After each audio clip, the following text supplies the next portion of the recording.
Brand nerds, brand nerds, brand nerds. Oh, you know how excited we get when we have a new episode of Brands, Beats, and Bites. A lot of times, brand nerds, you all will hear someone that we call family on the podcast. And they might be family to both Larry and I, or they might be family to me, which makes them family to Larry. And sometimes they're family to Larry, which makes them family to me. We're in the latter category today, brand nerds. This is family to Larry. He'll go into that in a minute. But I got 3 things I want to drop on y'all, brand nerds, about this brother.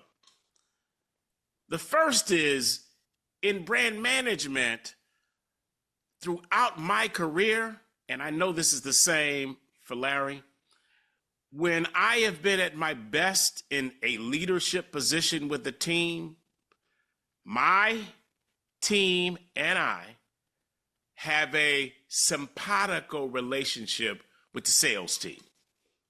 This is there has not been a time where there has been a failure in a brand and a business where marketing and sales were simpatico. There are voluminous examples of failures when marketing and sales are at odds.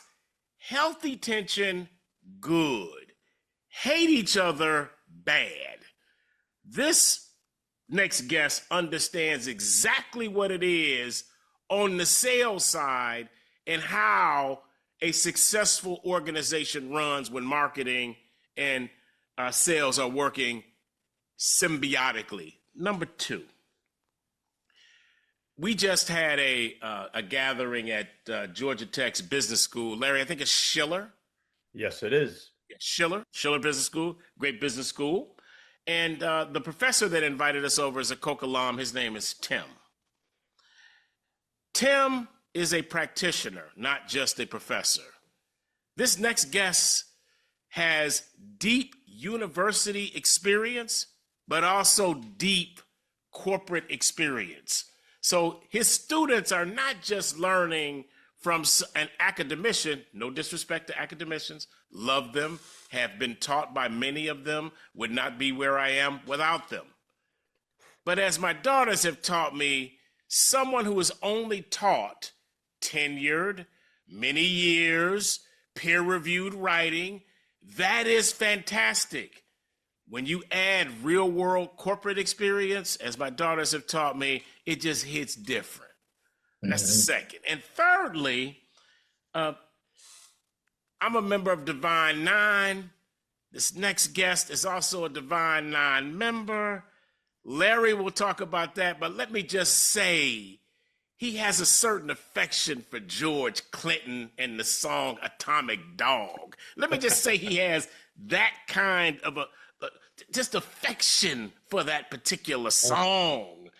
And when you see him, for you brand nerds that actually see the YouTube, and you see how he's all like crispy white shirt, got the suit on, it's just like laying on him, look like it's been custom made or something like that. Do not let the smooth taste fool you. All right, Larry, who we got in the building today, bro? DC, I've been waiting for this for a long time. We have Bernard Bell in the house. Welcome, Bernard. Thank you, Larry. Thank you, DC. Man, what an opening, bro. What an opening, man. Well, that's just the opening, Bernard. That's just the opening. So we have to tell the brand nerds who you actually are and what you are about and what you've done. So, okay, brand nerds, I don't know if you can tell from my voice, but I am super excited today since we have been working on our calendars for a long time to get Bernard on the podcast, and we have finally done it. He is a great friend, as DC alluded to, and fellow Tar Heel, who is actually a double Tar Heel. More on that in a minute. Bernard is a native of Greensboro, North Carolina. I'm sorry, Larry. Can I just interrupt here? I just want to interrupt for a second. I don't know that y'all should have fired Hubert Davis. I don't want to bring down the podcast. You're bringing us down. His best player was out. His best player is going to go number 5 at the lowest, maybe number 3. Maybe. So I just want to express that I'm not a Carolina person. I just wanted to get that out the way. Okay, go, please go, Larry. He's throwing some hate on us, Bernard, but that's okay. I felt it.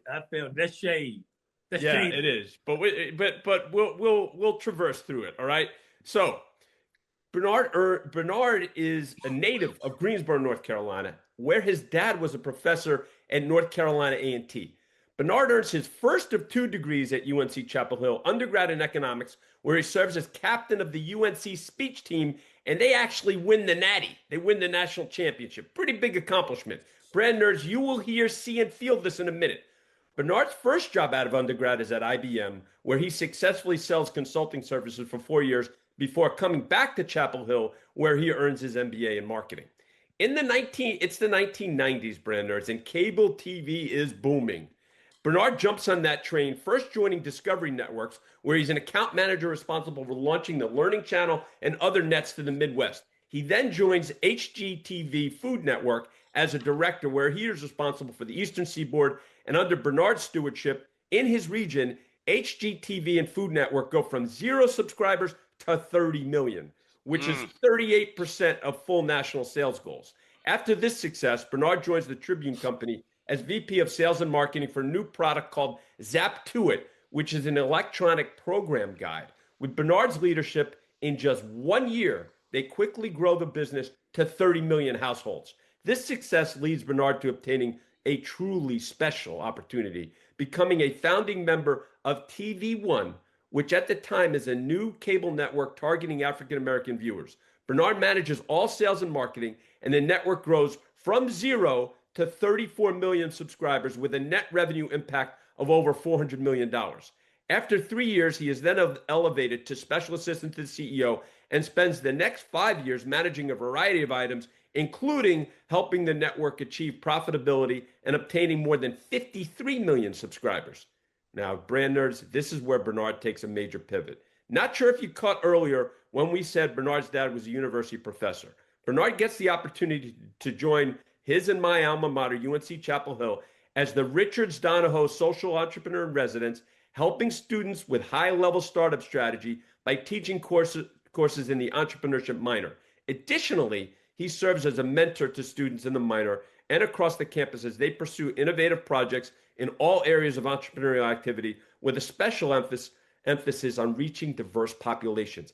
After 2 years, this program becomes so successful, Bernard is elevated to the executive director of the Shuford Program in Entrepreneurship, where he leads a high-performing team of faculty, entrepreneurs in residence, and corporate partners.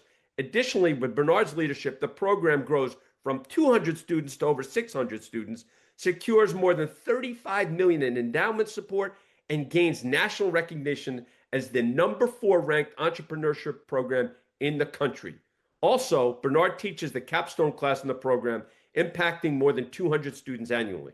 Concurrently, Bernard is also CEO of Urban Media Solutions, where he advises CEOs, founders, and executives on leadership, culture, and Gen Z engagement, with a trademark focus on EQ over IQ. Known as the Confidence Professor, he equips leaders to translate emotional intelligence into business performance. In this realm, Bernard is also on the speaker circuit, where he helps attendees go from confidence to competence, mastering presence in every part of your life. In closing, Bernard has served on boards including the American Film Institute, iClub, and the American Dance Festival. He is also a proud member, as DC alluded to, of the Omega Psi Phi fraternity, and he's deeply committed to mentoring young men in leadership and life skills. Bernard is married to Stacy Cole Bell, an attorney turned government relations lobbyist for NBC Universal Comcast turned political consultant. Together, they share a passion for leadership, service, and empowering future generations. Welcome to Brands, Beats, and Bites, Bernard Bell. Oh, that was a lot. That was a lot. That was a lot. That was a lot. Thank you for taking me on that journey, Larry, because I'd forgotten about some of that stuff. Yeah.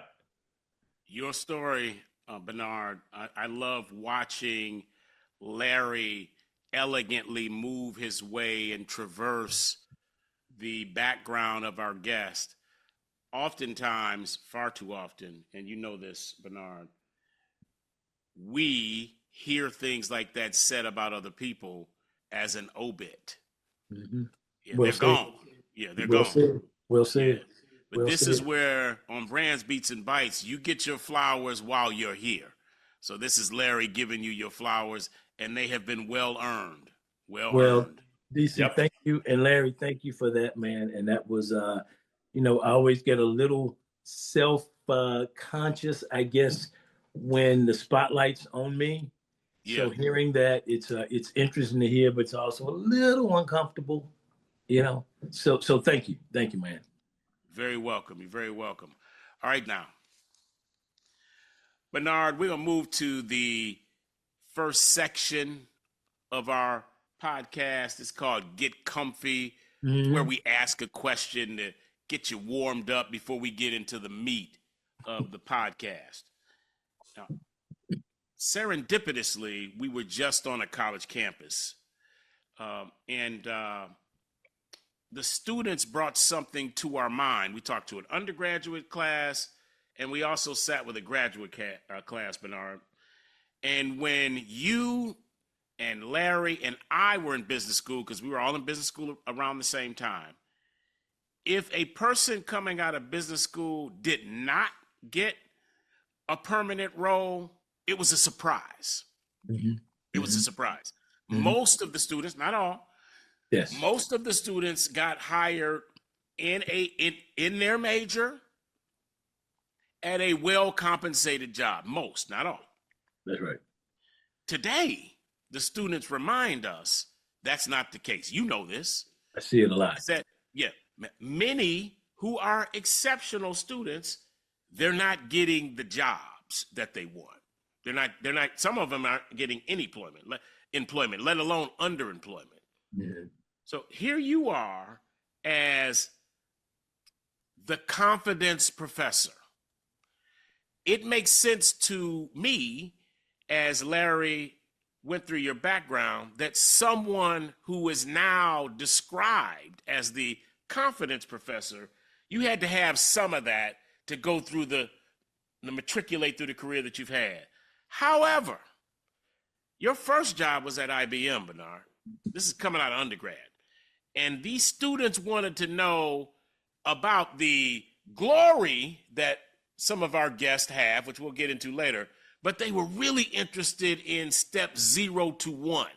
Yes. The first job where you maybe didn't have people calling you the confidence professor. What was your mindset coming out of UNC, Tobacco Road, going into IBM unproven?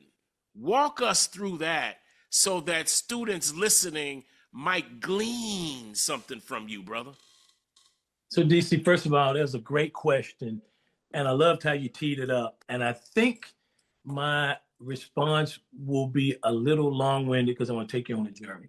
Please. That's why we're on a podcast. We're here. We're here. Okay, good. So my senior year, I had been 4 years at Chapel Hill, going through a lot of ups and downs emotionally because in reality, I had low self-esteem.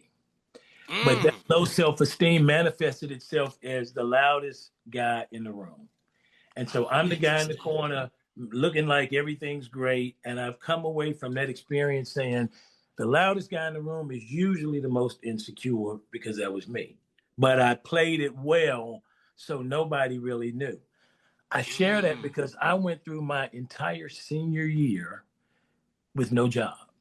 And so fall semester, all my fraternity brothers and my friends are getting the jobs. And we had this thing in the fraternity. Every time somebody got the job, you rang the bell. So, in October, November, you hear the bell. I'm like, that's my boy. I'm happy for him. Yeah. Christmas, you ring the bell. I don't have no job. They getting jobs. I'm like, you know what? That's my boy. I'm happy for him. Well, come spring break, right? Other people getting jobs. And I'm hearing that freaking bell ring. And I'm like, okay, I need to be happy because everybody says you're supposed to lift your brother up and be supportive. Yeah. Well, here it is. It's coming around the corner for graduation. And everybody's saying, what are you going to do when you graduate? Now, let me tee this up. My brother going to Chapel Hill here. He got out and went to medical school. My sister went to Chapel Hill here. She got out, got a master's, went to get a PhD. So nobody in my family's been in business. Everybody's either been farmers or teachers, a couple of doctors, some lawyers, but mostly just nobody's in business. And so I had decided I wanted to go into business, and my family's like, well, why would you want to do that? I thought you went to school to be a doctor. And I said, well, I did until I got that D in organic chemistry, right? Ah, yeah. Like many yeah. do, by the way. Yes, well, it was actually an F, but my sister got an A, and she got exempted from the exam. Well, this is before cell phones. I didn't know she wasn't coming to the exam. My plan was I was going to sit in, let's just say, in close proximity. In close And- proximity. Yeah. Wait, Bernard, also, let's give and then we would let the universe do what it does, right? let's give a shout out to Benita. That's Bernard's twin sister, who I know and love. Okay, keep going. And she's brilliant, right? Chemistry major from Chapel Hill.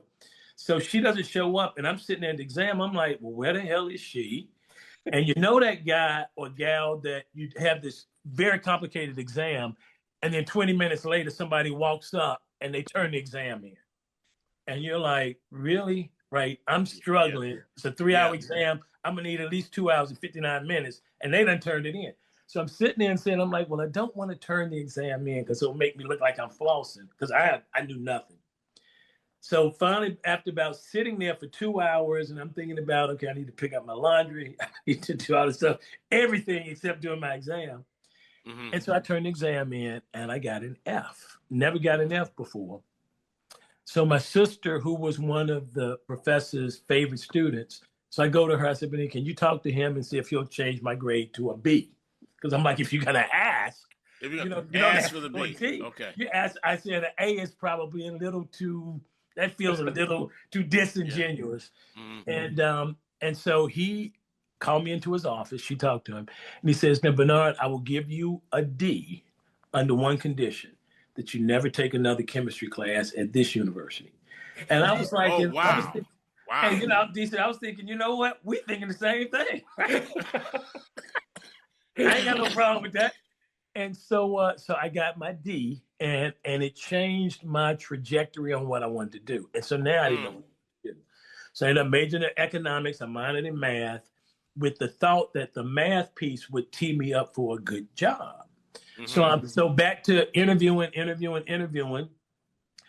And so I remember 3 weeks before graduation, I'm sitting out on the steps of Graham Memorial, and my college career had been so up and down, personally, professionally, emotionally, mental health stuff. Mm-hmm. And I sat there and I was thinking, with all of the growth that I've had, would it stick? Like, was it just a symptom of me being in these four walls, or with the lessons that I've learned and some of the things that I had espoused, would they carry on after school? And I was really conflicted. Well, I got my job at IBM 1 week before graduation. Wow. And up until then, I got 34 first cousins. I got 24 aunts and uncles. Everybody's coming to graduation. They want to know, up until then, they're like, so what are you going to do when you graduate? So what are you going to do for graduate? And so my response was, I got so many things going on. I just need to pick one. Okay. And I didn't. I share that story because I am now in real time going through this with the students, and nobody's getting jobs. We've got about 40% of our class, senior class, we have 200 students right now, maybe 50% now, that have jobs. And I remind them, number one is all you need is one. You just need one job. Most of our students don't start companies, they go out and get jobs. And last year, 84% of our graduating seniors, by the time school started, were gainfully employed. Okay. So where I would encourage the students to think about is, number one, what are your EQ skills and how are you leveraging them to circle the wagon of a job? And when I say that, I think most of the students, they go on the Handshake, they go on the LinkedIn, and that can take you so far. But now there's so much demand out there, and the supply is not consistent with the demand. And one of the things we teach them in our program is, who's your network? And many students that look like me don't have networks that can really help them get gainfully employed. So I say, how do you leapfrog into the networks of other people? Because other than my IBM job that I actually got through someone I knew, but I had to apply, all my other roles have been jobs where I was referred to. And so I Mm. filled out one job application and all the others were referrals. And then I filled out the job application once I already knew I got the job. So it was kind of Mm. a formality. And so what I encourage the students to do is to level up their what I call power skills. How do you walk in a room? How do you engage with someone you don't know? And so we teach them things like we have a template called F.O.R.M, family, occupation, recreation, message. So just as I get on this Zoom, our students, before they take my class in my program, they'll get on the Zoom. And if DC, you're there, Larry, you're there, they'll just sit there and wait for you to talk to them. And my position is it is not anyone else's responsibility to engage you. Yeah. It's your responsibility to engage the room. And so when we walk in, the first thing we ask them to say to anybody is, so where you from? Larry, where you from? You say Brooklyn, you say New York, I'm going to say Jets or Giants fan. And we teach them in DC, if you say Atlanta, I'm going to say, you're a Hawks, Braves, or Falcons fan. Who's your team? Yeah. And what we try to encourage them to do is curate your brand in a way so that when you walk in any room, you've already thought about a couple of things. You've thought about your eye contact. You've thought about your handshake. You've thought about how you're going to traverse that room with your chest up, because if you walk like this versus walk like this, it sends a different message. What's your initial conversation that you're going to lead in with? What are three things, if there's nothing else that anyone has to talk about, what are your three things you're going to talk about? And for me, I've always got my three things. I keep it in my pocket. Hit the speaking of luncheon today. I knew I was walking in with people I didn't know. Always get the guest list. I'm looking three people I want to meet. I find out little things about them, and then I get about the business of building an engagement. I don't network, I engage. And what I found is so many of these students are on this thing, and everything they do goes through this. So, for example, That's the mobile if I want to device watch, cell phone brand nerds. yes, Cell phone. sorry, yeah. Yeah. And so if I'm watching a sunset, I put my phone down because a phone cannot replicate the beauty of a real sunset. But my students say, "Oh my God, a sunset! Let me capture it." And so this distance that they put between themselves and their personal brand and the individual or the entity that they're trying to engage, it gets filtered down by this phone. And so what I'm encouraging these young people to do is to get the person off your resume as quick as possible so they can get to know you. And that's an EQ skill. And nobody's teaching these young people that. And I hate to say nobody, and I rarely say nobody, never, or always, but I would argue in academia, no one's teaching what we call power skills or durable skills. Everyone's focused on reading, writing, arithmetic. My rule of thumb, DC, is that being smart is an 8-slice pizza. And academics is only one slice. But what someone has encouraged these young people to do is make academics the full pizza. And so, our motto in our program is people don't care how much you know until they know how much you care. And the reason we made that, and so the reason we made that our motto was I wanted to take how smart you are off the fireplace mantle as the litmus test. Because I think that so many students now, at least I see it at Chapel Hill, being correct is their badge of honor. Being right is a badge of honor. But we're entrepreneurship.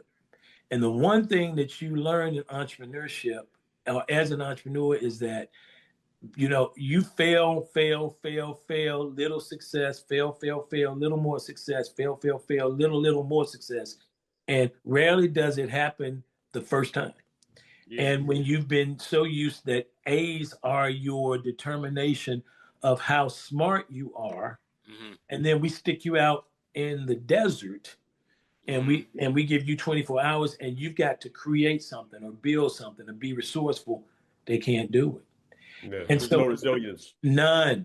And so what and that's a long way to answer the question. What I'm seeing is these students are so focused on being right and having the right answer, which Mm-hmm. works in academia. I say that works in academia. It works if I'm having heart operation. It works in medicine. But most parts of the world and most situations we're in, just being right, that doesn't get you over the finish line. And so right is important, and right is it's the first step. But then you got to have those other 7 areas of that pizza, in my opinion, to walk into a room and walk out with the thing you walked in to get. And the reason I know that is most things I wanted early on, DC, I didn't get. Mm-hmm. And Mm-hmm. I think not getting them, it created those valley moments. And it's interesting, I'm hearing Larry talk about my background. Mm-hmm. And I always think about it, and I'm always when people introduce me, and it always sounds like it's peak to peak to peak to peak. Yeah. And what we most of us don't do is from peak to peak, you typically got to go through the valley. Yeah. Yeah. And every time he mentioned something, and he mentioned the peak, but I thought about the valley, Mm-hmm. how I got to the next one. And I was thinking, how did I get to Tribune? Right. Well, some stuff happened at HGTV. I left. I ended up at Tribune. How did I get to TV One? Well, some stuff happened at Tribune. I left. I got to TV One, and so forth and so on. And I think that's the piece that I don't think many of us adults are vulnerable enough to share, because I think the detail, devil's in the detail. And I think when you share that detail, especially for these young people, it gives them a realistic takeaway of what their potential journey will really be like. So I know that was a long way to answer the question that I don't even remember what you asked. No. You have nailed this, Bernard. Yeah, you've nailed this. Larry, any responses from what Bernard just laid down for the brand nerds? We're going to get into it more later in what's popping, just so you know. So I love where Bernard's going, and I'm I knew Bernard is just awesome. I mean, we go way back. DC, got to share this with you and the audience. Bernard and I lived in the same apartment complex, right? So we would be going this way and that way, and then we met each other early, and then we start talking. Hey, how you doing? Yes. And then the next thing you know, Bernard and I would sit down. We'd look. Oh shit. I got to get to somewhere. We always would have these like deep conversations. Real conversations. Nice. Real conversations about a lot of stuff. And so, that's why I was so looking forward to having him on the pod, because, he's been through a lot, and he's happy to talk about it too. And Bernard, we always say the best guests are vulnerable, and you can tell already, like even talking about the valleys and how that gets you to where you need to go. So I'm thrilled to have him on, and I think we can move to the next segment. Great I opening. had something I want to say before we move to the next segment, Larry. But I right after this, Bernard, we are going to go to the next segment. Brand nerds, a little context. Bernard went to IBM. At that time, Yes. IBM, I mean, they're one of the top countries in the world now. They may have been top 10 or top 5 in the world at that time. So he goes from not having a job to 1 week out going to IBM. And it's not like he left and went to. I'm not defaming at all. I know what you mean, but he went to like I don't know, like working at a Target as a right.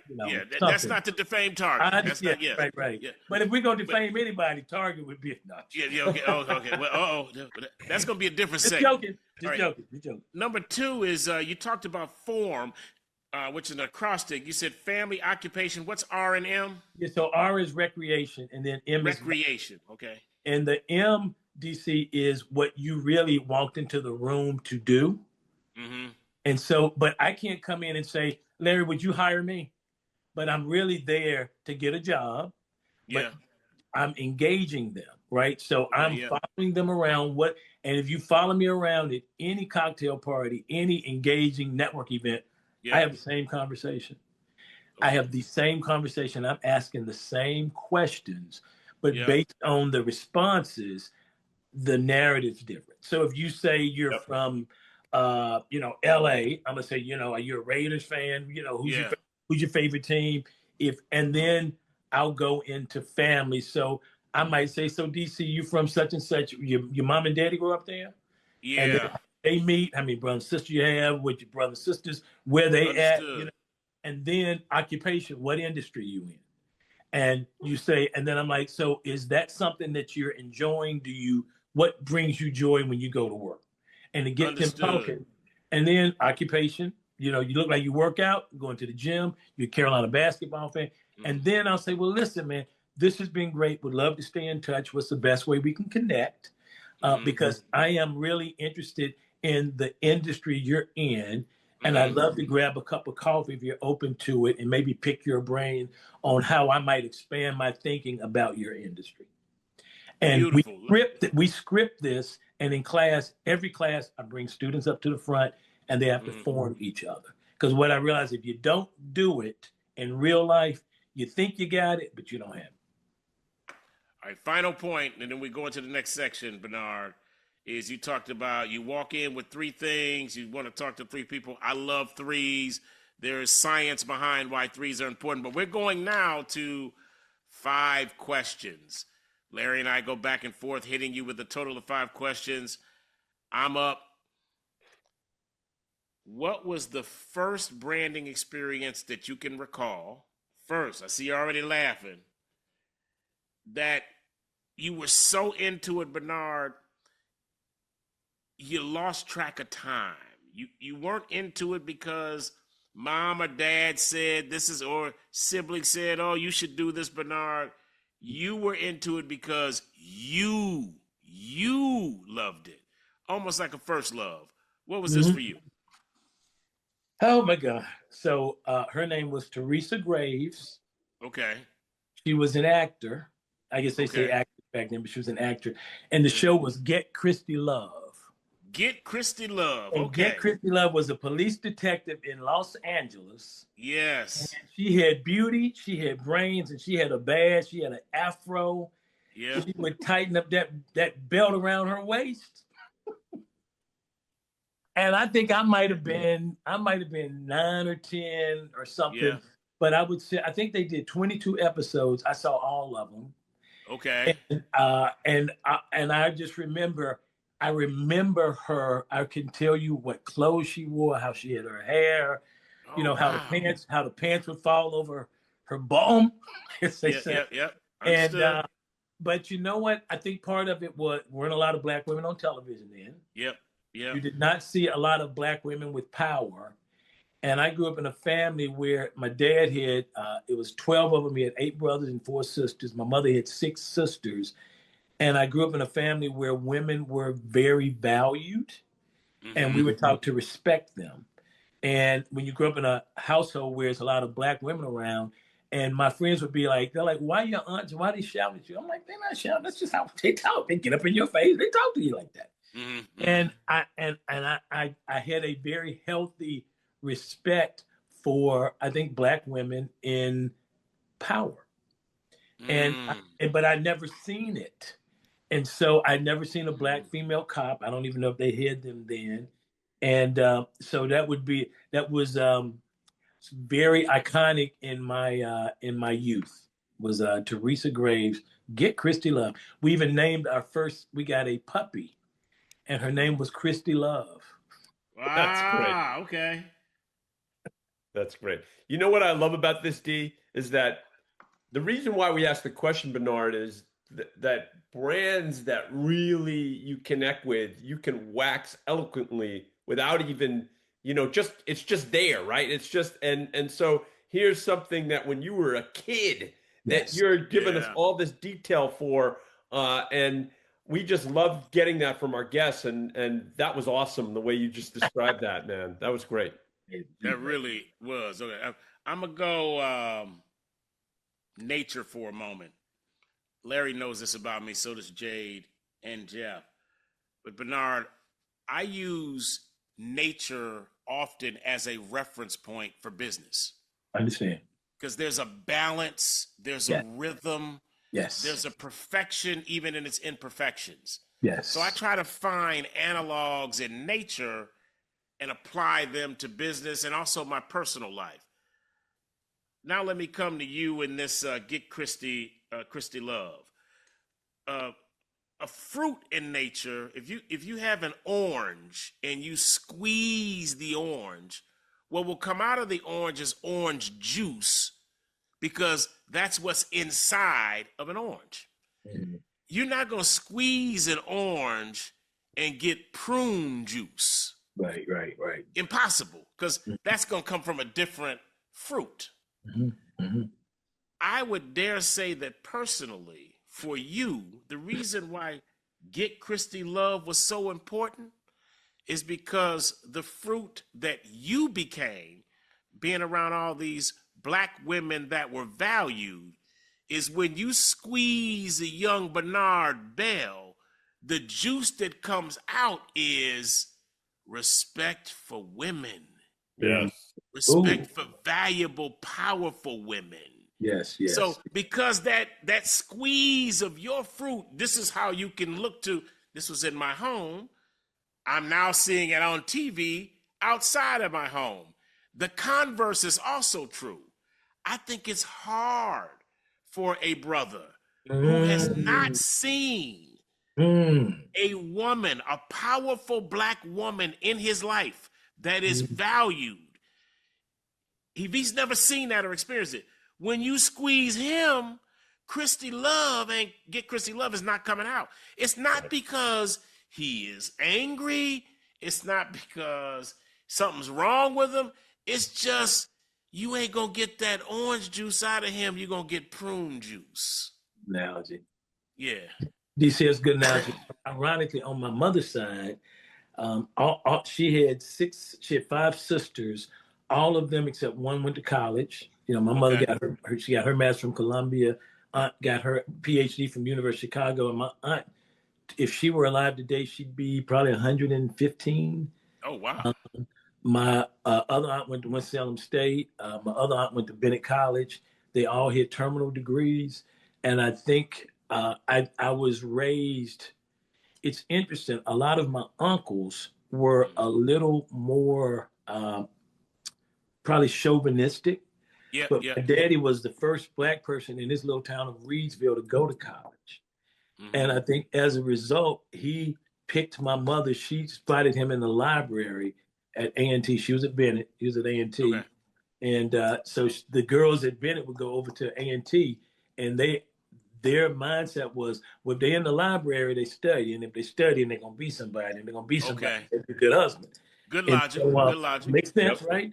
And so they were all over in the library, and she met my daddy, and she said, even though he had his pants, his belt buckle was right under his nipples, like way high. Yeah. And you could see his ankles, and said he didn't know how to dress. He grew up on a farm, you know. But he said when he first met her, he said to her, "Yes, ma'am."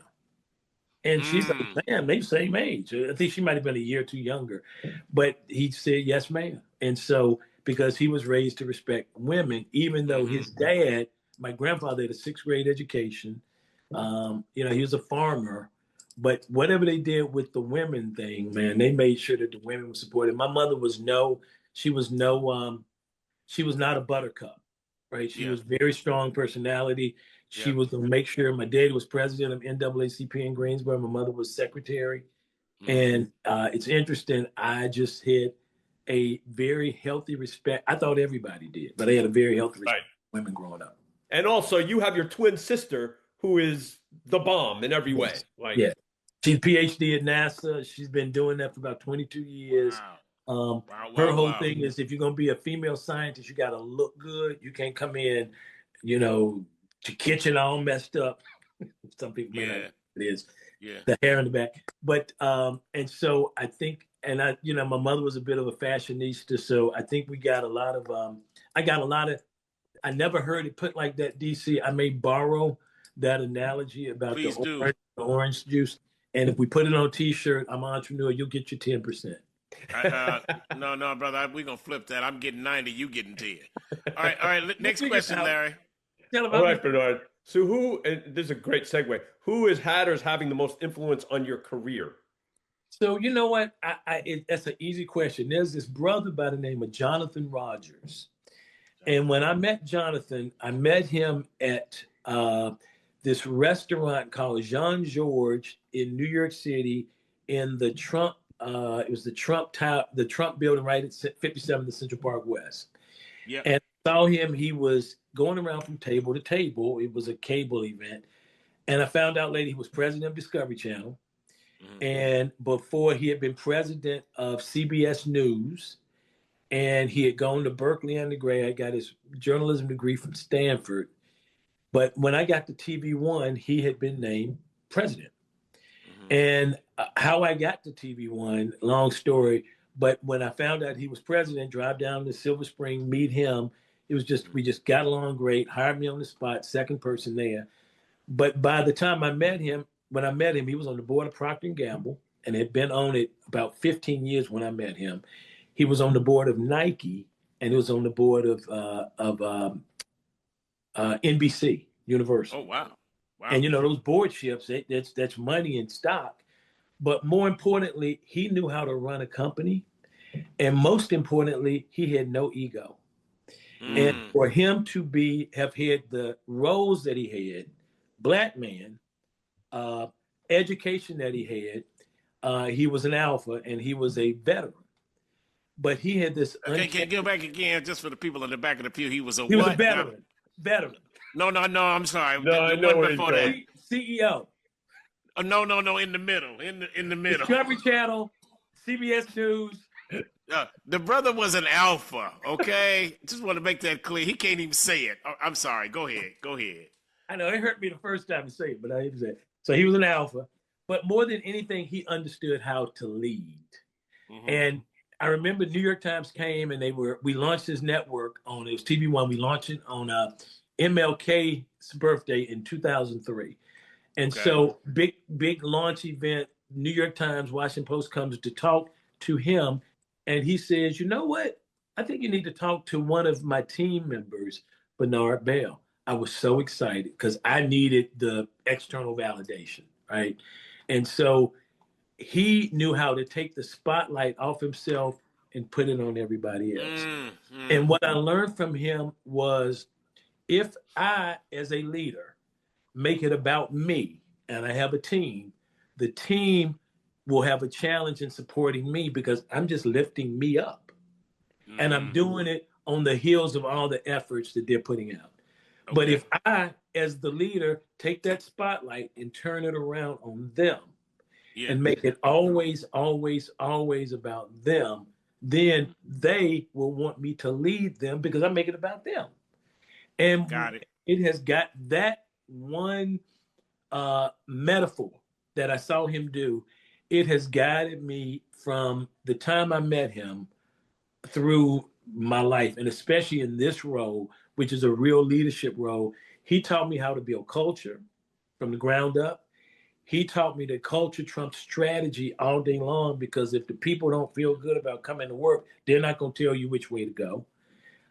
He taught me how to listen, because I would say things to him and he would say, okay, Bernard, now let me repeat back to you what I think I just heard. He taught me how to manage conflict. He would start saying, so Larry, you and I have a good working relationship, right? And I'd say, yeah. He'd say, well, we need to put that aside for a minute so we can have a tough conversation. Are you good with that? And I'd say, sure. And then he'd say, when you did such and such, Bernard, it made it feel like you didn't respect us, or such and such and such and such. But then he would say, but I know you. And so I know you didn't mean to do it that way. But I need to know why you did it and what you're thinking. And he would say, but again, I know you, Bernard. I know you didn't mean to do it that way, but I need to know why you did it and what you were thinking. And he taught me to always give your opponent an elegant way out of the corner. You don't deserve it. And it has guided me. And He's an amazing dude, and his network of people is, I mean, he'd have Rupert Murdoch on the phone when Obama was running. He would do mock interviews with Obama, uh, and it was just his network of his network. He knew Valerie Jarrett. I mean, everybody, and you would not know he knew any of them unless you saw them and him physically. And so he taught me to keep my ego in my back pocket. And I think ego is part of what messes up people and environments and corporations and so forth. Everybody needs to be so important that they can't let the other people shine. And so he would be Jonathan Rogers. That's Johnathan. So one thing he was, as my grandfather used to say, Pacific about. Yeah. He was very Pacific about the H in his name. And so, but he's amazing. He's an amazing dude. I don't think there's anything to add. That's incredible Nothing from stuff me. there. That's awesome, Bernard. Thanks for And sharing. let me know if I'm talking too long, because No, you're doing I'm great. a talker. I'm a talker, man. So You're good. You're good. Do you want to hit the All next right. question? Yep. Thank you, Larry. Bernard, Larry gave you your flowers at the top. You have had enormous success. These are the peaks. You've also talked about the valleys. This next question has to do with one of these valleys. And that is, what is the biggest F up in your career? And when we say F up, Bernard, we're not talking about one where, well, if my manager hadn't done this or the market shifted. This is one where you thought you were right. Back to your earlier question in the Get Comfy section about people trading on right and grades and smartness. You thought you were right. You were dead ass wrong. You made the mistake. And most importantly, Bernard, what did you learn from said F up? Well, I have a lot of them, and all of them are big. And so what I realized is, I have said sometimes, Bernard, you have a big personality. And so sometimes the things you do, because you teed it up trying to be the man, right? The F up, and I'm assuming that's capital EFF. Yeah, you can assume, you don't need all the letters. You don't need them all. All right, But okay. yes. So when I was at TV1, and I was second person there, and so I basically hired everybody and helped build a culture and everything, and I was feeling really good about myself. It was my first. I was senior vice president. It was my first senior vice president title, and it was a real senior vice president. Like, I had equity, and the salary was good and everything. Yeah. And so I had just come out of HGTV. And this whole lifestyle programming, I felt like I knew it. I was the 13th person at HGTV. The founder was a UNC alum, so I had a little gravitas coming in. And ego got big. I'll talk about that at some point. But so I get to TV1, and we are trying to make some programming decisions. And so I had decided this lifestyle programming, that's what the Black people need. And so, because you didn't see like design shows with Black folks, you didn't go into homes of Black people and everything. So I was like, I know this is it. Gardening, home interiors, architecture, and so forth. So I get the board to allocate $55 million for us to do programming, lifestyle programming. And, I'm sorry, Bernard. What year is this? This would have been about 2004 or 5, maybe. So we're talking $50 million back then. Right, and that's 55, because 55 million. Yeah, 55. Oh, wow, okay. And so we're going through all the programming. It's our first programming slate. And when you're back then, you would introduce your programming. You'd either do it at an upfront. So advertisers come. We would show it internally so that all the sales team knew it. They wouldn't go out and sell. And my job was to get distribution. So we would go out to all the cable systems across the country.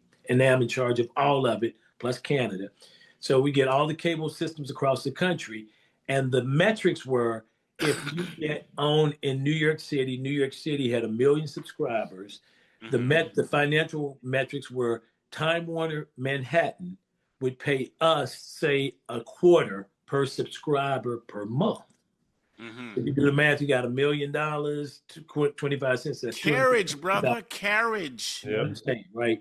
And so with the increase in that, they were 10-year deals. So once you got a deal done, you knew 10 years. So we could do programming deals knowing that the future revenue was coming in.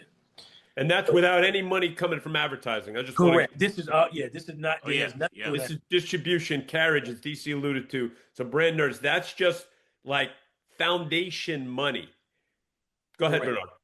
And so when you paid your cable bill back in the day, part of that, you pay $150 or $200, part of that, I got 25 cents of that.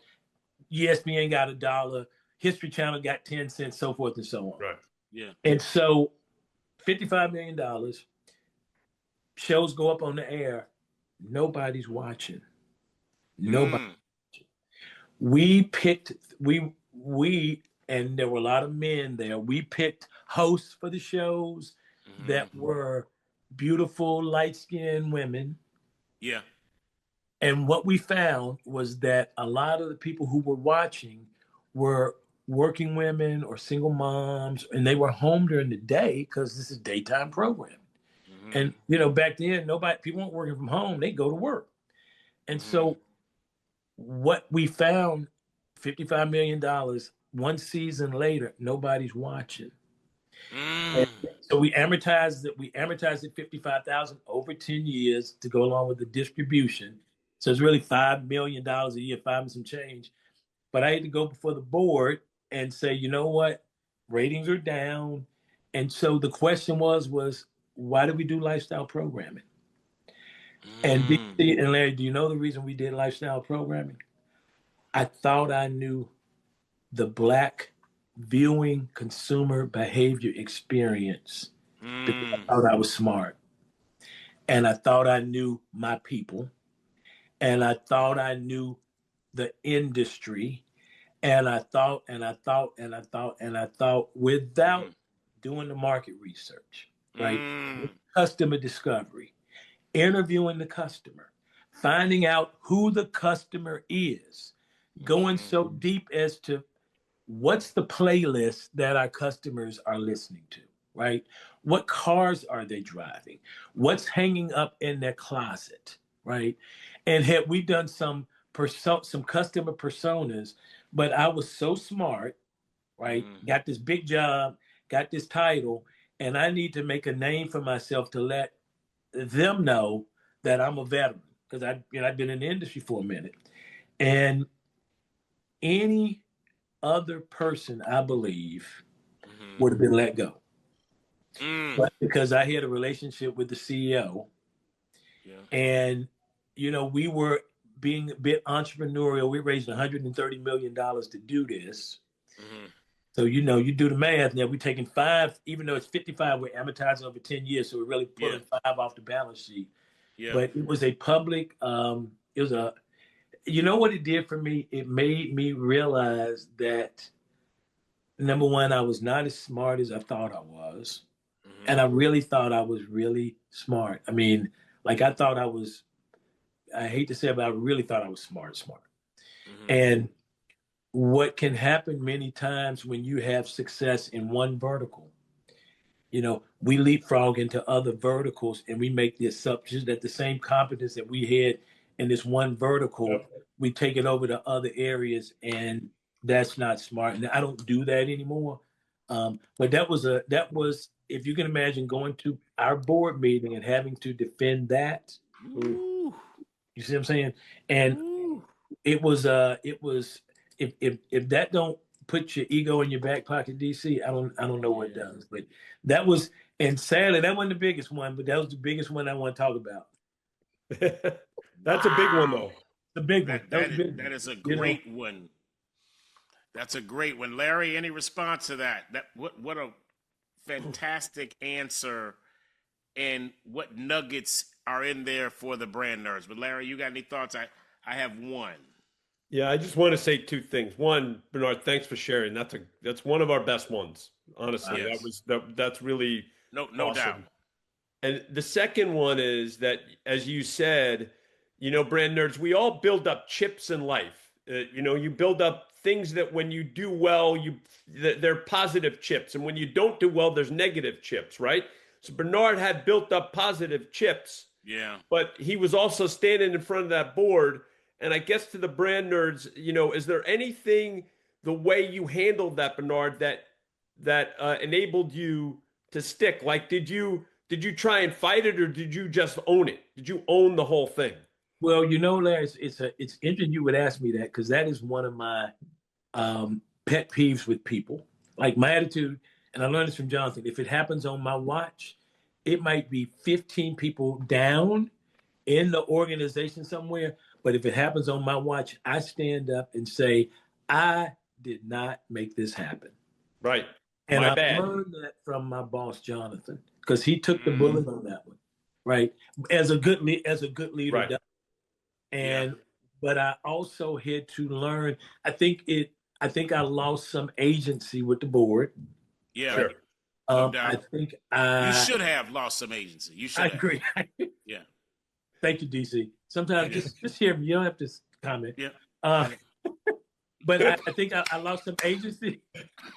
I lost a lot of agency with the board. I think things like that make your judgment get questioned. Sure. Mm, And what I have learned as my career has kind of gone in different ways is that good business is good judgment. And I Mm, think good judgment is a reflection of asking good questions to smart people who will tell you the good, the bad, and the ugly. And I think that I tended to surround myself with people who would tell me how great I was because I needed that. And and all of this I think ties back to my whole piece on self-esteem and confidence. I was so needy in having them think that I was smart that I wanted to show them how smart I was. mm-hmm. And in my attempt to show them how smart I was, I didn't do my due diligence, right? I should have been Mm, out on the street corners in the hood talking to yep. people and then going to Prince George's County and talking to the folks and getting all these different pockets of data.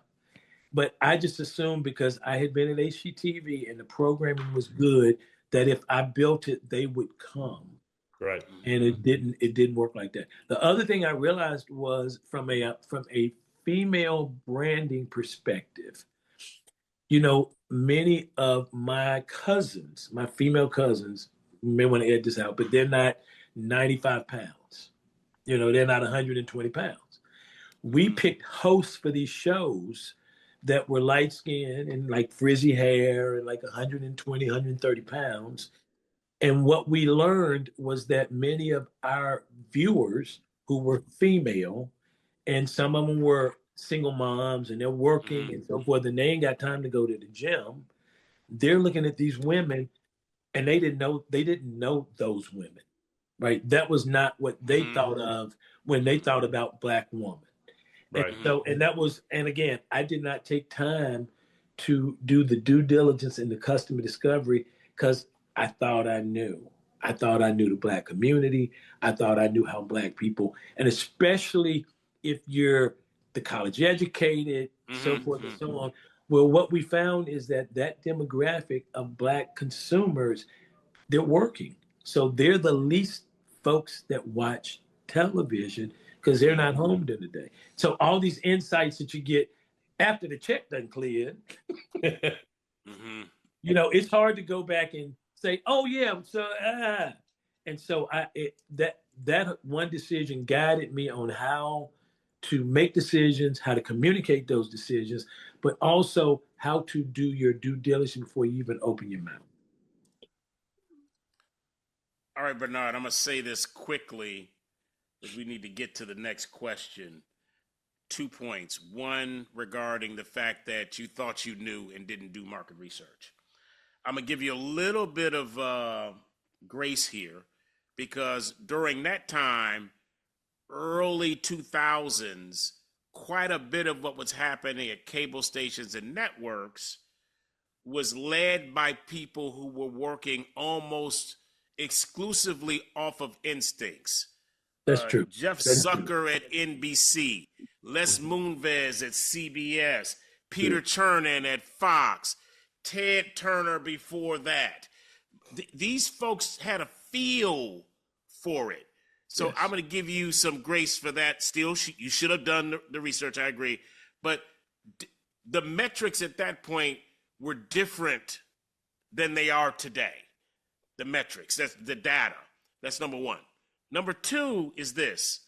When you said that you all had lightly complected black women with frizzy hair, and some of the your viewers were like, this, I don't know this person.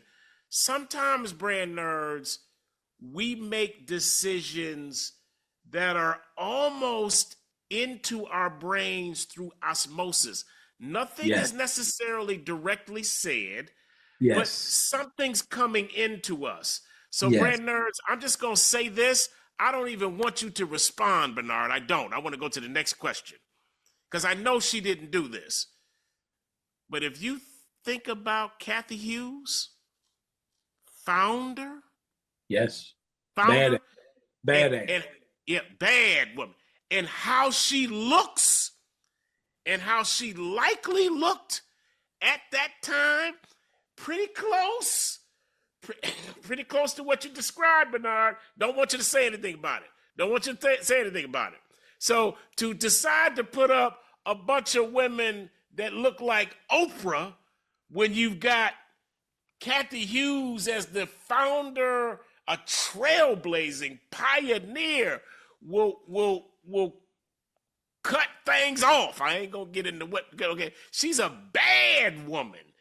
These kinds of decisions can get made. They can get made without even recognizing it. All right, Larry, let's hit the next question. All right, Bernard. So regarding technology and marketing, you've seen a lot from a lot of different angles. Can you tell us where you think marketers should lean on their best leverage tech? Or you can take us to an area that they should be leery or simply avoid. What say you?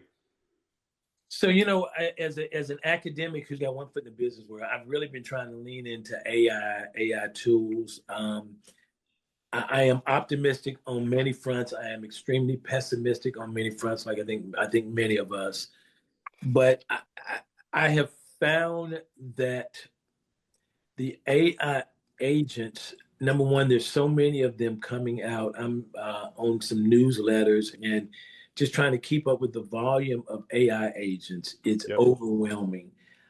I know for me, I use a lot of ChatGPT. I use Claude. I use Perplexity. I'm using Claude to build websites. We have our students build out websites. So interesting. Last year, they would build their own websites and it would take them forever. This year, it takes them maybe a day. Right. But I am using AI tools primarily for productivity. I do things like given a given month, I have to do 30 letters of recommendation. And what I used to do is get the resume, and then I'd sit down and write out this letter of recommendation because I needed to make it very personal. Mm-hmm. Now, what I've done, I have a template that I use. Mm-hmm. And then I take that template, and I take the template and the resume, and I put that into ChatGPT or Claude. Mm-hmm. And it spits out something that's much more elegant than I can use. Mm-hmm. But I'm also finding Chat and Claude, I use it. My little side hustle is real estate. And a lot of my properties, I will rent them. I'll buy them, I renovate them, I rent them furnished. And I'm finding the ChatGPT is an amazing 3D rendering tool.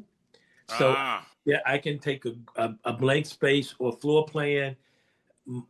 My strategy has been, I live in North Carolina, so High Point, so you can get great furniture like $10,000 sofas, $400 or $500 come furniture market time. So I can furnish the place for about $2,500 with $25,000 of furniture in it. But I can take these tools, take the furniture, and have them do everything. Wow. And all my guys have to do is go pick up the furniture and place it, because I have a 3D diagram that they already have. Right. That process for me used to take me probably a month. Right. Because I have to get the stuff, put it get it in the property, have to think about how to do it and so forth. I'm not there all the time. And so that's one redesign that I've used technology tools in. What we're doing though at home is at 9:30, alarm goes off. We take our phones, we put them in the garage, in the car, in the garage, and we don't pull them out until 7:30 next day. Because what I Oh, was wow. finding, me and Stacy would get in bed. She's on her side, I'm on my side, and we're swiping to like midnight, 1 o'clock in the morning, right? Mhm. And even though we're physically right next to each other, we Yeah. are miles away Yeah. intellectually. And I have seen an entire difference in my personal productivity. Mm. But when we watch movies, we used to watch movies and we'll run the movie back like we'd be like, stop, rewind, because we'd be on our phones watching the movies. Right. Yeah. And what I'm realizing is there's a lot, AI gives me personally a lot of productivity, but I'm also not sure if the overall net productivity score is positive Right. because I'll go home in the kitchen before I take off my clothes and everything. And I'm on that phone for like 2 hours going down rabbit holes, just sitting there, and I'm not even aware I'm doing it. And so there are a lot of other tools I use, but I'm still basically using Chat, Claude, and Perplexity. Love this. I don't think there's anything to add from my standpoint. Do you have anything to add? Or you want to go to the next question? I don't. I use the same three. We Bernard, do. final question. Yes, we do. What are you most proud of? What am I most proud of? Yeah. What I am most proud of, and I'll say it, and I'll qualify it, is myself. Mm. And the reason I say that is when I got to Chapel Hill as a freshman, I didn't know who I was, didn't really like who I was, wanted to be everybody else except myself. And I think about this song Eleanor Rigby puts on her face in a jar by the door. And Mm-hmm. and so I had my athlete friends, and I had my nerd friends, and I had my weed smoking friends, I had my alcohol friends, and depending on who I was that person. Mm. And I think I went through most of my 20s, even when Larry knew me, of either going from thinking I was all that, which I think is a typically insecurity, to not thinking I was enough, which is also, insecurity. And I have finally, after I read over 200 books on how to win friends and influence people, Mm-hmm. I've been doing therapy for 20 years. Amazing dude by the name of Lloyd Bowers in New York City. And I am proud of the fact that I'm an amazing leader. Mm-hmm. And the reason I'm an amazing leader is I think I learned from Jonathan about the power of culture and the power of, if you gotta walk beside the people that you're leading. Sometimes you gotta walk behind them to push them. Sometimes you gotta walk in front of them to pull them. But I think I'm proud of the fact that if anybody who knows me, they would say if I'm a shepherd, I smell like my sheep. Like I'm in there with them, and I never get so far ahead of them. There are times I'm right by them, right beside them, but there are also times, and which is most of the time, that I let them lead because I think even in an academic environment, these young people are amazing. They're smart, and I want to be a lifelong learner. And I feel like I have finally wrestled my own ego um, into my back right pants pocket, and uh, I've been fortunate enough to keep it there. And there are times that I pull it out and I'm not, I'm, I think when I do, I am aware of the fact that I am doing that. And I try to check myself. And it's interesting, like, I have a healthy ego. It's not, and I think I'm confident, but it's genuine confidence. It's like from the inside out. It's not performative. And a lot of me back in the day was very performative. It's not loud. And a lot of me back in the day was loud.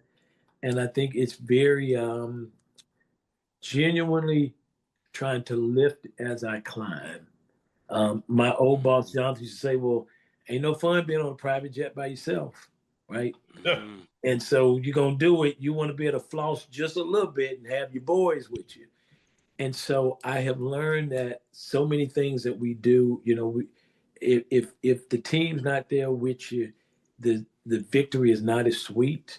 And I think I have finally gotten to where I thought I'd get to when I was in my 40s. Mm-hmm. Um, but I know how to lead. And I think you could drop me down in any environment, anywhere in the world, and I could get you from point A to point B because I finally understand that thing, right? Mm-hmm. And that thing, I believe it's people don't care how much you know until they know how much you care. Mm-hmm. And then it's lifting as we climb, and it's making sure that you smell like your sheep. And and I can do it all now. It's my DNA now, right? And I think as a result, when I in the morning when I'm brushing my teeth and I look in my eyes, I like the person that I see for the right reasons, Mm. right? And so it sounds very egotistical to just talk about not having ego, but tell you all that I am most proud of myself. Mm. Like I would say that, I think. Yep. I actually Wow. get it. I want to say I do one quick, too. yeah, D, we DC and I have a lot of these kind of conversations. And Bernard, I want to say one thing before we head to the next section, because we've known each other for a long time, um, and we always connected. Didn't And we? Always, right, always. and when we were in our 20s, brand nerds, both of us, I was the same as Bernard. We were gonna make shit happen, Yes. right? Cocky about we were cocky about it. Exactly. And so that was that's part of the life experience that and the journey that one takes. And DC and I just a few years later we're at Coca-Cola, and if you don't have a healthy ego and exert yourself in a way that is a bit performative, dare I say, right, Mm-hmm. D? Right? Like Mm-hmm. if you don't have the wherewithal to do that, you don't accomplish stuff. So this is No. the Yeah. path that you took, that DC took, and that I took. And brand nerds, what we want you to take away from this is that it's really important for you to get down in the way you need to get down at the time you're getting down, but get underneath it all and get to know yourself as quickly as possible. Well said. That's really the key here, Well right? said. Well said. Hard to do. Hard to do. Very hard to do. But well And by said. the way, brand nerds, we've now I'll say this. We've all been in therapy, all three of us, okay? We've all accomplished stuff. We've all had real valleys and real peaks, and that's part of living. And you learn a lot more from the valleys than you do from the peaks, You preaching, Larry. You preaching, bro. You preaching. right? Very much so. So last segment, this is gonna and it's we've already touched upon this because we talked about this, Jade, Bernard and I the other day, but I think it's really important, brand nerds, for us to double down on this. And this is our What's Poppin' segment. And Bernard, again, we tell tell our brand nerds who are listening, this is our chance to shout out, shout down, or simply air something happening in and around marketing today that we think is good fodder for discussion. And it goes to Bernard, you touched upon it in the Get Comfy, is presenting oneself. And it's the first thing that people see, brand nerds, whether you're at the first day in class, the first job, the first job interview, you're sitting down and there's that moment of truth in the way you present yourself. And by the way, the usually, I don't know, I forget what the statistics are, but usually when you're doing a job interview or when you're presenting yourself or just meeting someone, people are making judgments in like 5 seconds, right? Yeah. Yes. It's how you appear, how confident you are, how you present yourself, how engaged you are. So Bernard, can you talk a little bit more about that? Because again, you talked a little bit to us at the beginning and then the other day about when you have kids sit down in your class and they say, "My name is Joey Smith," That's and like, stop. and that's it. Yes. Can you go further on that? Yeah. So my whole thing is executive presence, and I look at individuals. The people go out and they want to network, and they go to it. I say the cameras start rolling when you get out the car because Right. you don't know who's watching. And what I have tried to make sure that I help our students do is you think about what everybody else is doing, and then you do the opposite. And so at Chapel Hill, if you ask a student, so tell me about yourself, the first thing they'll say is, well, I'm a junior majoring in. I'm like, stop. That's what everybody says. You just put yourself in a sea of the other 3,999 seniors that are graduating, coming to get jobs. And so what can you do to give yourself that 10% minimum elevation? And so what I teach them to do is you craft your 30-second elevator pitch, because everything you're doing is curating your brand. Yes. And the students will say, you mean fake it till you make it? I'm like, not at all. Curating your brand means that you start being intentional about certain activities, skills, conversations, and you start doing it and you build upon them. And so there's some memorization, but my counsel is if you want to be an investment banker and you're talking to the head of Goldman Sachs and he says, well, tell me about yourself. My suggestion and recommendation I've seen worked is take me on a journey from the time you were born until you're now. Because when you say I'm a junior major in economics, you just became a junior 2 years ago. So I want to know not only what you do, but who are you? So I'm going to encourage you to say, and when I was 6 years old, I was doing my building blocks and I realized I love counting them and my love of numbers was born. When I got to high school, I was a captain of the volleyball team and I played soccer, and that's where my teamwork and leadership skills were honed. So you're checking those boxes. And applying to college, if I applied to some Ivies or whatever, I'm going to say I applied to Harvard, Yale, Princeton, Chapel Hill. I chose Chapel Hill. While here, I've been involved in my fraternity. I was on the speech team, and I learned a lot about intellect and how to process strategy. When I graduate, I'd love to be in an environment where I'm in investment banking and I can affect other people's lives. But something that gives me a bit of a narrative, because if they're talking to you, they're probably talking to other people. And you want to make sure that you throw in some landing peaks so they will remember you. So I've got one student who's from West Africa, but he went to boarding school in London. And so he says, well, I'm a junior major. I'm like, stop. You got a whole lot to share where automatically people would remember you. So when you send your email, a handwritten note to that gentleman, you remind him, I'm the gentleman from West Africa who was at boarding school. Now, all of a sudden, I remember you. What I see happening is a lot of students say, well, I don't want to brag. I'll say, well, are you smart? They're like, I'm okay. And I'll say, okay, well, I don't want to talk to you. I want to talk to the smart students, because this is your opportunity. It's not bragging, but this is your opportunity to floss, and you may only have that one opportunity.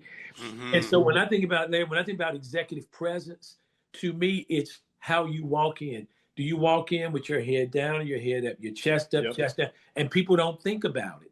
But all of it's, you just said it's all of it. You get on a Zoom. Am I leaning back? I get on Zooms and people are on their bed with laundry on the bed. Oh. And they wonder, and they're like, Mr. B, I didn't get the job. I'm like, well, did you record the, let me hear it. And they record, and I'm like, first of all, I see some dirty drawers back there on the sheets. That ain't gonna fly. I Right? see it. So you know If they I can saw it. see it, right? And I screenshot it, I zoom in. And so what I've realized is they genuinely don't know. And I say executive presence, especially when they're in college, Right. because your competition is not thinking like that at all. And when I think about all these schools down in North Carolina, everybody releases 4,000 students to the world. You got Chapel Hill, North Carolina Central, Duke University, NC State, Wake Forest, and you're releasing all these students to the world, and that's your competition. If you don't get your edge, you will know you didn't get it because you're sitting out there in the desert with no job in a diaper because you ain't got no money. And it's all because you did not prepare yourself.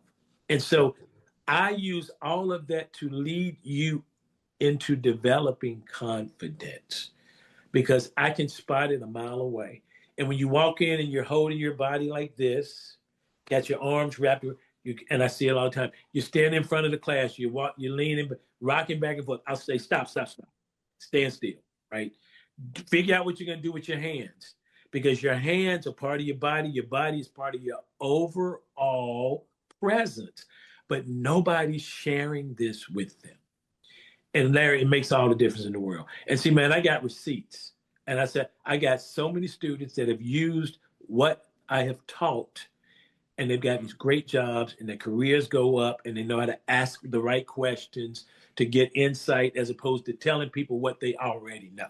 Right. And so it's something that I take seriously. I do seminars across the country doing this. And I think my goal is to make sure that the students feel good about themselves because having been one who had low self-esteem, I know how the meeting or the conversation goes when I feel good. But I also know how it doesn't go when I'm walking in with this cloud over my head. And I had a cloud over my head for most of my 20s. Love this. This is exactly what we'd hoped you'd share. D, anything to add before we? I do. Example. When I went to business school, I went to Clark Atlanta University. It was at AU, Atlanta University, and then became Clark Atlanta University. Was Mike Parker, that name ring a bell? Mike Parker, fraternity brother of mine, was he there when you were there?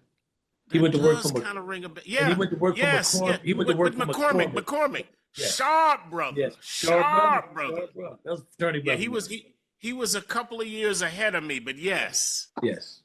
Yes. Awesome, man. Small world. Brilliant brother. Mike Parker.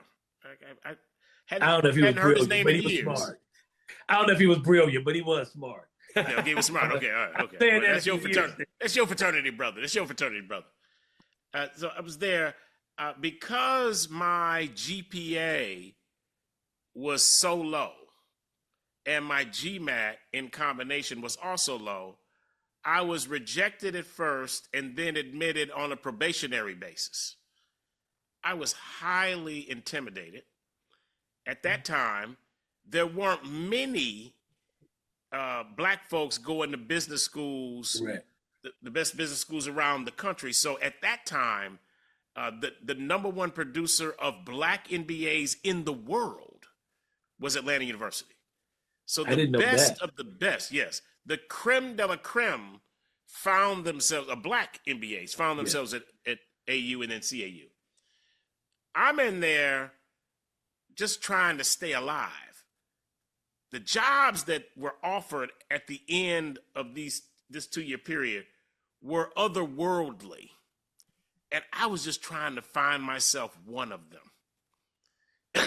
So, Brandon, for those of you all who've not gone to B school, the courting looks like this.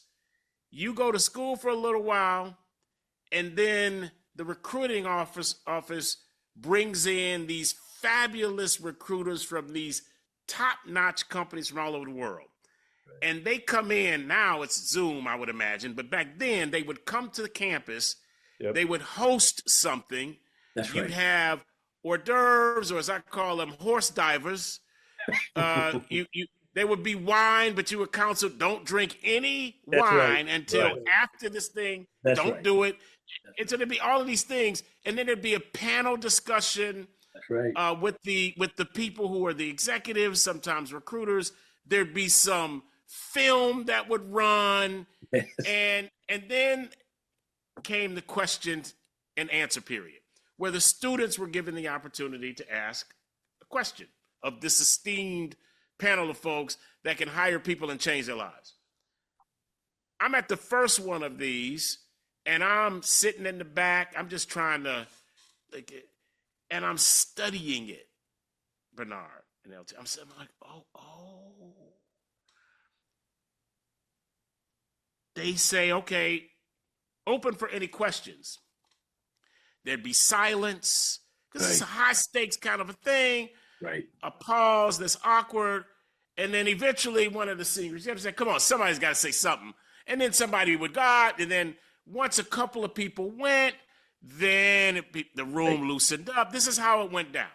Yes. I'm studying all of this, and I'm like, oh, I got it. The time to get the job is not in the interview. That's right. The time to get the job is when your foot steps in that room. Yep. That's the time to get the job. I also was aware that 90% of communication is nonverbal, and I'm from Detroit, so I could dress, brother. Alligator. Alligator. Listen, mustard color. I know. I would come in there sharp, LT. Like professional. I wouldn't wear my mustard colored gators, but I might have some reptile. But it'd be classy, done in a classy way. And the next one, I walk in, I sit directly in front of the room, trying to be middle panel, right there. I'm a first-year student. Mm-hmm. And I say to myself, from this moment forward, I don't care who else is in the room, when they cut that tape, or the executive says the last word, and they say, "Are you ready for it?" When the first letter question comes out, I'm raising my hand and I'm asking the question, and I did that for every single reception that I went to. What that did for me is I unwittingly to dictate the terms of what would happen in the interaction between the students and these companies at every one that I was in. Wow. And there was power in that. Yep. And there was not one time where when the reception then broke after the Q&A, where one of those executives did not come over to me. Wow. And the preparation of the questions that I would ask, I wasn't asking, I noticed in the Wall Street Journal. Yes. I'm in here, if I got to go find microfiche to get something about the CEO or what a board member said, I was asking questions where when I would get done, there was a pause. Right. So I'm corroborating your point. I did not present myself as any of the other students. And then I'll end with this because I know I'm going long here. Today, and Larry can attest to this, when we are in a room of folks and they ask, introduce yourself, what do you do? Today, Bernard, I will say, I like to do dope shit with dope people. Today. That's it. Awesome, DC. That's awesome, man. Yeah, that's it. Awesome. Thank you. Awesome. And I guarantee you that gets everybody's attention. Right away. Yeah, right away. And what you just said, it's true. Yes. It is true. It's true. Right. It is true. Well, DC, it's interesting we're having this conversation about business school and that, because one of the things I told students a couple of days ago, because now everybody's on campus, I used to get to those things an hour and a half early There You we go. remember, Larry, because everybody would show up at the same time. It was a mad Yes. rush, and you couldn't get through. So I'd get there about an hour and a half early. And they had the little slide carousels. So In those days, Bernard, they used to do the Carolina Inn. Remember? You remember that? You remember Yep. that, right? Yep. So I'd be like, "Hey, Bernard Bill, I got my resume and everything. I'm chit chatting with them." So by the time the bum rush of everybody comes in, I could eat the food and I could drink the wine because I had already made my impression. You done made your impression. And my mama said the ends of lines were made for other people. And she was like, don't let me drive by and see you standing at the end of a line somewhere. You got to be creative. You go knock on a door and say, you got to use the restroom. And once you're in, you find your seat. That is great. That's a hell of a story, man. It's a hell of a story. That's really a mic drop for that. I do dope shit with dope people. That's right. It is, and he says it all the time, and it's perfect. Bernard, I can't tell you how much fun this has been, and all the knowledge you have dropped. We're hit the close segment now, and I got a million. I'm gonna try and keep this brief. Woo! What's gonna happen here is I'm gonna hit my learnings. DC's gonna do his. And then if you want to put a bow on yours of what you learned from the conversation, that would be great. But here's mine. I have 14, but I'm gonna put some pace. Number 1, know thyself. Number 2, are you in touch with your EQ and how you are landing with other people? Brand nerds, huge. Number 3, you need to engage, not just network. It's about engaging. Much different than networking. Number 4, in a new situation, think about who you're going to meet and how you're going to engage with them. Bernard does this every time. Bernard, number 5, I want you to repeat F.O.R.M for us. And if you could do it with pace, that would be great. Yeah, family, occupation, recreation, and message. And Larry, what I will do, I have a list of questions under each one of them. I will email them to you. Wonderful. That's awesome. We're going to put that in the show notes. That'd be exactly. Awesome. Number 6, Jonathan Rogers pulls up another great John Wooden quote. I love John Wooden quotes, Bernard, and this one reminded me what you were saying about Jonathan Rogers, and this is a John Wooden quote. Quote by John Wooden: "It is amazing how much can be accomplished if no one cares who gets the credit." Oh, man. Brilliant. Perfect. Yeah. Brilliant. Number 7, culture. I'm not going to say each strategy, but it comes before a strategy. I'm going to take that a little different. Number 8, Jonathan Rogers, always give your opponent an elegant way out of the corner. Oh, that's just genius. Number 9, like Bernard learned $55 million later, market research is really foundational, brand nerds. Number 10, success in one place doesn't guarantee it in another. Number 11, good judgment and good business. And good business is asking good questions to smart people around you. You need those smart people around you. Number 12, be a shepherd that smells like your sheep. Number 13, lift as you climb. Lift as you climb. And number 14, what's your elevator pitch? And what is your life brand story? You need this 30 seconds and you need to have this now. Those are mine.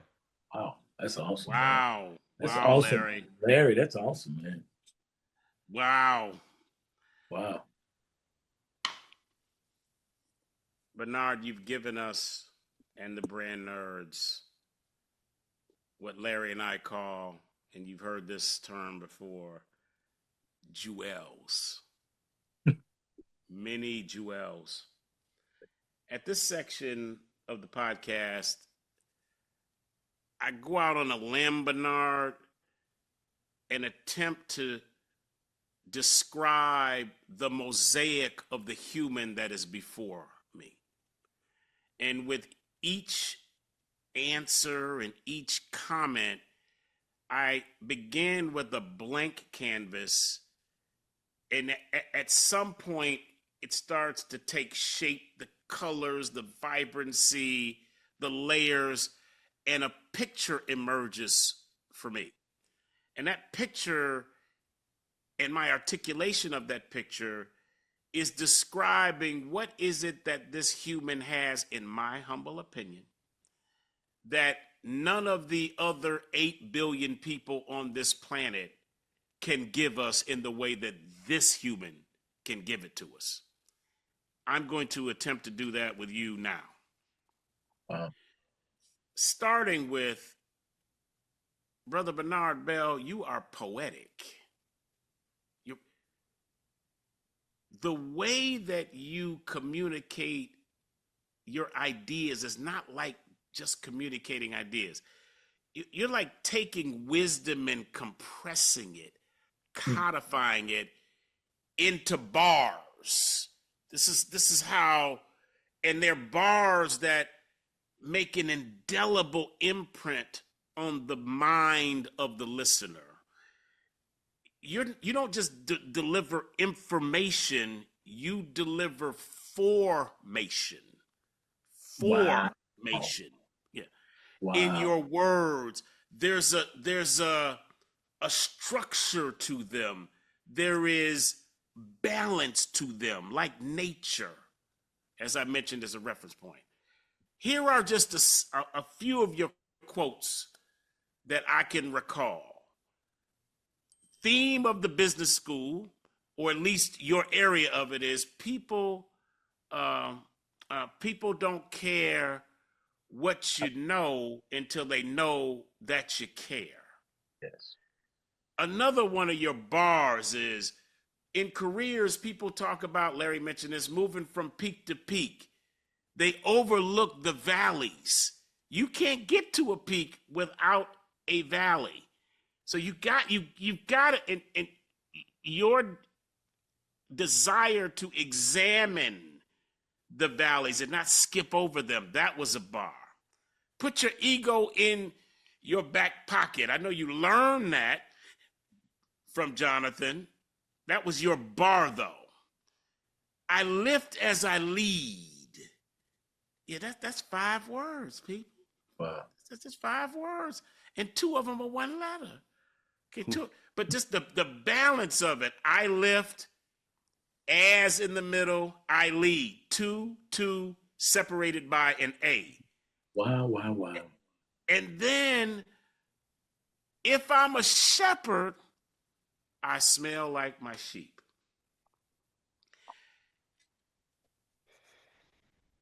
Up front, Larry mentioned that you were captain of the UNC speech team, and you won the national championship. Yes. You also jokingly, this is before we were on the show, Brand Nerds, he said, do I look good? Do I look like Denzel? Now, he probably embarrassed that I say that. He was just joking, tongue in cheek. And I said, the answer to the first question of you look good is yes. The answer to the second question, you look like Denzel, is no. And he said, hell no. However, I don't believe there are coincidences, or as Jimmy Smith, we call him Black Jesus, he calls them coinky dinks. I don't believe in coincidences. So that stuck with me that you said Denzel. And then I thought, wait a minute. Denzel was in a movie called The Great Debaters. His name was Tolson. Right. Tolson. Yeah. Right. And he wasn't just teaching skills. He was shaping these kids. Mm. Yeah. He wasn't just like leading from the front. He was actually walking through the valley, because they weren't good. They were not expected to be good. He was walking through the valley with these students to raise them up. It wasn't just about how they spoke. It was about building their voice. This is your brand piece, their confidence and their conviction. So there's this connection between your UNC speech team experience and your offhanded comment about Denzel Washington and the Great Debaters. All right, now, my mom, rest in power, a powerful Black woman. She had a saying that the Brand Nerds have heard many times when I would drone on. She would say, Bernard, baby, are you arriving at a point? And I say, yeah, mama, I'm arriving at a point. So Bernard and Brand Nerds, I'm arriving at a point. And speaking of mamas, I almost fell out of my seat when you said, my mother, when we talk about the UNC getting there hour and a half early to the recruiting events, she said, my mama said the ends of the lines were made for other people. Yeah. Right. So she was saying, what's your mother's name?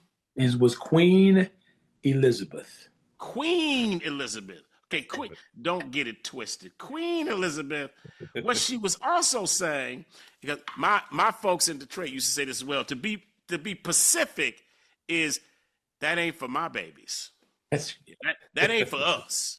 You understand? That ain't for, this is for other people. That's right. And this is when it hit me that how can I honor all that you are, all this the poetry, the bars, the connection between your UNC speech team experience and Denzel Washington and the great debaters. And I believe it's this, Bernard. You are the shepherd of leaders. Wow. Yeah. Wow, DC. Wow, man. There you go. Wow, man. That tells me how smart you are to put all of that together. And the fact that y'all really listen, and I'm not being tongue in cheek when I say that. This is one of the best conversations that I think I've ever had. Mm-hmm. I hate to say it because I did most of the talking. But I really appreciate the fact, Larry, you teeing me up, and DC, you listening, man. I mean, you can't pull all that together without being fully invested in the conversation. Mm-hmm. Yep. And I think so many people talk at each other because they can't wait for you to finish so they can say what they wanted to say. Yep.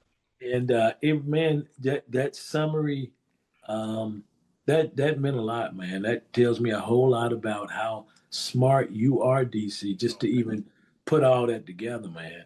And until Larry scheduled this, I had not listened to y'all's podcast. Y'all got some amazing podcasts that you've done. Thank you. Seriously. I am grateful that you thought enough of me, because I don't always think enough of me.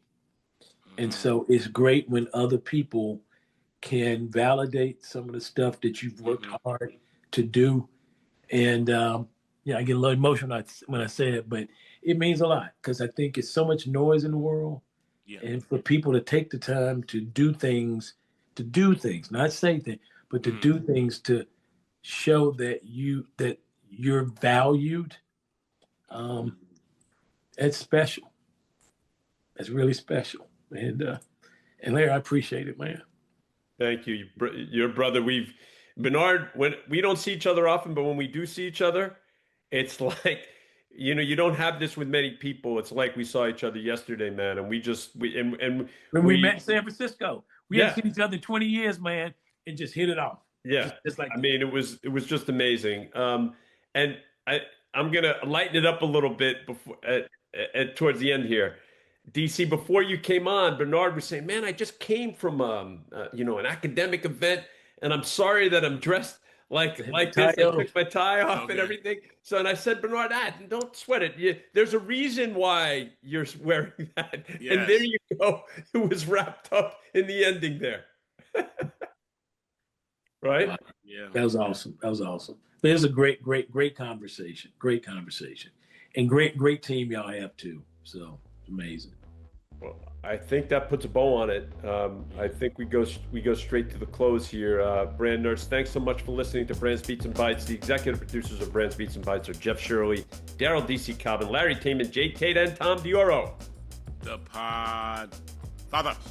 That's right. And if you do like this podcast, please subscribe and share. And for those on Apple Podcasts, if you are so inclined, we love those excellent reviews. We hope you enjoyed the podcast. And we look forward to next time, where we will have more insightful and enlightening talk about marketing.